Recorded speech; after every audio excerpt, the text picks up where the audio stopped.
एसास publication के तावन सां city press club पारां अज़ीम शाइरनि वफ़ा नाथन शाही ऐं फयाज़ बलोच जी यादि में ॿिनि ॾींहंनि जो किताबी मेलो लगायो वियो आहे।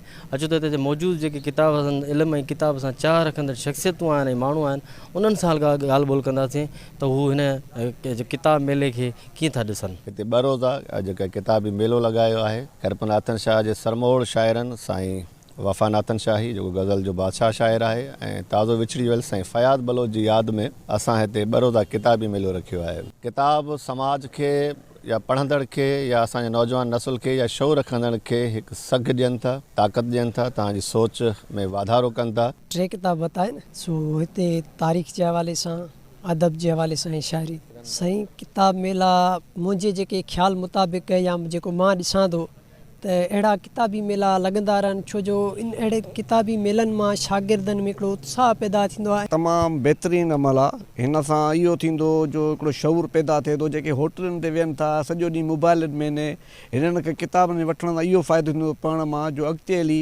इन मां कुझु फ़र्द सुठो अॻिते हली निकिरी वेंदा को इन में नॉलेज मिलंदी। ॿी जेके किताब आहिनि अहिड़ा जेके सिहतमंद जेके एक्टिविटीज़ आहिनि लाज़मी शहर में थियणु घुरिजनि ऐं जेके किताब जो जेको असां वटि जेको ज़ख़ीरो आहे या जेके नौजवान आहिनि उन्हनि ते ई जेके मेला आहिनि उन्हनि खे सुठो जेको आहे हिकिड़ो सवण आहिनि सुठो हिकिड़ो मैसेज ॾियनि था ऐं मेला हे थियणु खपनि जीअं माण्हू जेको जेके असांजा जेके फ़लसफ़ो आहे या नाविल आहे या समाजी जेके बि हिकिड़ी जेके उथल पुथल थींदा आहिनि किताबनि जे ज़रिए थियनि था ऐं नौजवान घुरिजे त किताब घणो पढ़नि।